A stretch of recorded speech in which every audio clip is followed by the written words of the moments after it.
Have you ever witnessed a fighter get absolutely destroyed for 14 minutes and 50 seconds, only to pull off a miracle in the final moments? The kind of comeback that makes you jump out of your seat and scream at your TV. These aren't just lucky punches, they're the product of mental fortitude, strategic patience, and sometimes pure desperation. Today, I'm breaking down the 5 most shocking comebacks in UFC history, the ones that changed careers, altered championship landscapes, and left fans absolutely speechless. Trust me, the story behind number 1 is something the UFC doesn't want you to know. Anderson Silva versus Chael Sonnen. Kicking things off with what might be the greatest comeback in UFC championship history, Anderson Silva versus Chael Sonnen at UFC 117. Going into this fight, Anderson Silva was considered untouchable. The Spider had defended his middleweight title 7 times, embarrassing opponents with his matrix-like striking and making it look effortless. Nobody had even come close to beating him. But Chael Sonnen, this guy didn't just talk trash, he backed it up with a wrestling pedigree that was about to give Silva the worst night of his career. From the opening bell, Sonnen did the unthinkable. He took Silva down, kept him there, and absolutely dominated him.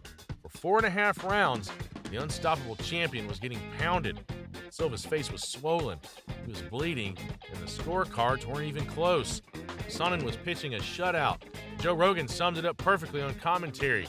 We're witnessing the most astonishing turn of events in UFC championship history.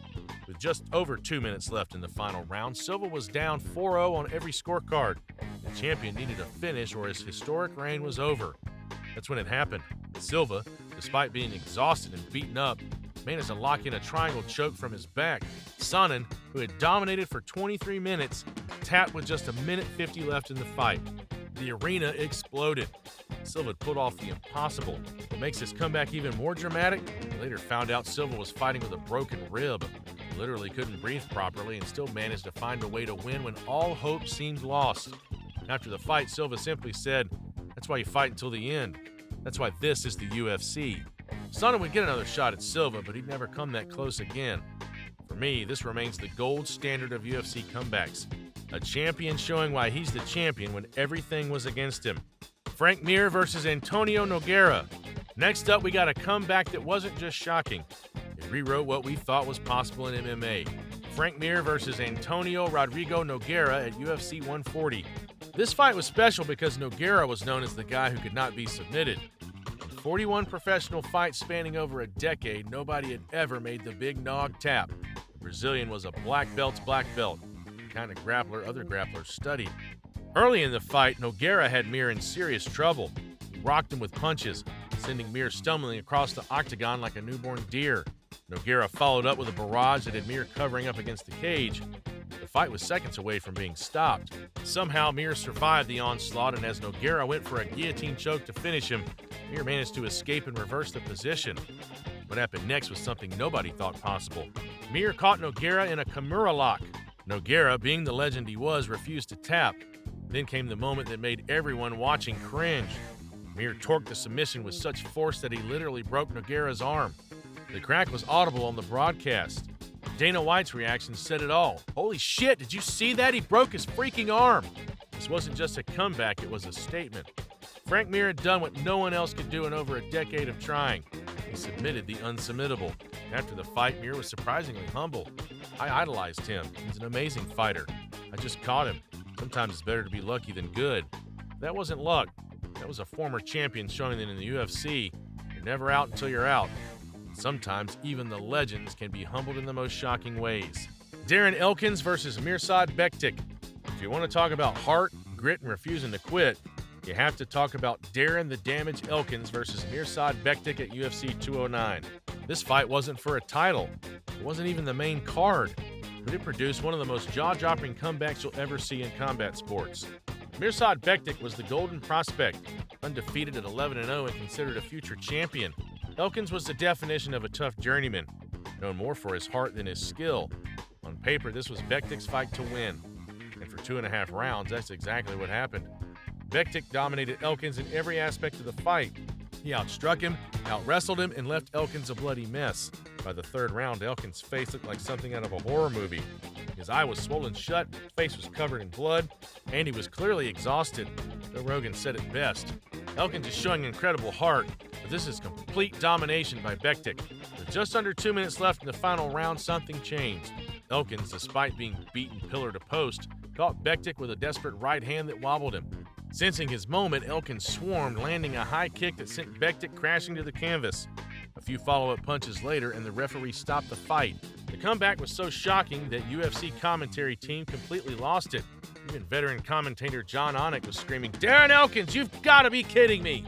What makes this comeback even more incredible is the image of Elkins after the fight. Bloodied, swollen, but standing tall with his hand raised. The UFC actually changed his nickname on their graphics to the damage during the fight because of how much punishment he absorbed before pulling off the miracle. When asked how he did it, Elkins simply said, "I never quit. You have to kill me to beat me." The fight changed Elkins' career forever. He went from unknown journeyman to fan favorite overnight, and the damage became one of the most fitting nicknames in UFC history. Czech Congo versus Pat Barry.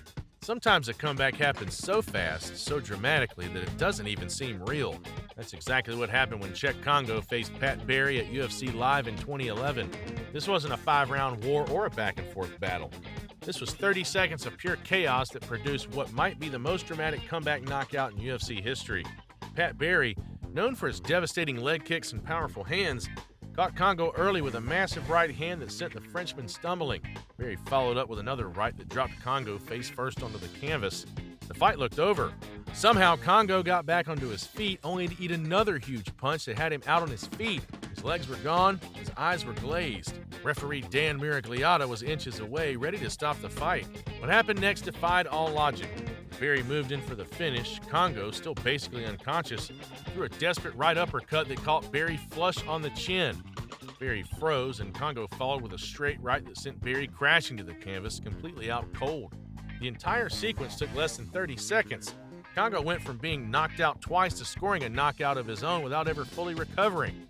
Mike Goldberg's commentary became legendary. "Oh, he's hurt! He's hurt bad! Congo's out on his feet and somehow he lands a right hand. It's all over! Unbelievable!" Even Dana White, who's seen everything in this sport, was left speechless, later calling it the greatest comeback in UFC history. When asked about the fight, Congo admitted, "I don't remember much. I was on autopilot. My body just reacted." That's what makes this comeback so special. It wasn't tactical or strategic. It was pure survival instinct.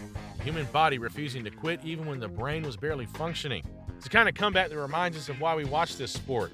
Because anything, literally anything, can happen at any moment. Anderson Silva versus Travis Lutter. For our final comeback, we're going back to the Spider, Anderson Silva, but this time against a forgotten challenger who almost pulled off the upset of the century, Travis Lutter at UFC 67.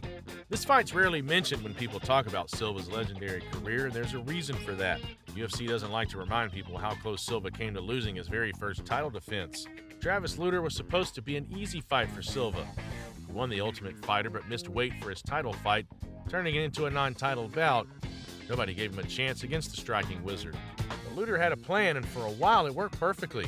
He took Silva down in the first round and achieved full mount, a dominant position that had Silva in serious trouble. Lutter even attempted an armbar that had Silva grimacing in pain. For the first time, the untouchable champion looked vulnerable. The second round started with more success for Lutter, who again took Silva down. The upset seemed increasingly possible. The crowd was stunned into silence. Then, in a moment that showed why Silva was special, he created space from his back and landed a perfectly timed up kick that rocked Lutter. Silva immediately capitalized, reversing the position and taking top control. From there, he locked in a triangle choke, forcing Lutter to tap out. What makes his comeback significant isn't just the fight itself, but what it represented. This was Silva's first real adversity in the UFC, and he showed that he wasn't just a striker. He was a complete martial artist who could find ways to win even when his primary weapons were neutralized. After the fight, Silva was humble. Lutter's a tough opponent. I respect him a lot. I just found my moment and took it. The UFC quickly moved on from this fight, preferring to highlight Silva's more dominant performances. The true fans remember, even the greatest of all time had moments where they needed to dig deep and pull off a comeback. From Anderson Silva's triangle choke against Sonnen to Congo's unconscious uppercut against Barry, these comebacks remind us why we love this sport. It's not just about technique or game plans, it's about heart, determination, and the refusal to accept defeat even when everything seems lost. Next time you watch a UFC fight and one fighter's getting dominated, remember these moments. Remember that in this sport, it's never over until it's over. One punch, one submission, one moment of brilliance can change everything. If you enjoyed this breakdown of the most shocking UFC comebacks, check out my video on the most controversial decisions in UFC history. Trust me, some of these robberies will make your blood boil. Until next time, keep watching, keep debating, and remember, in the Octagon, anything is possible.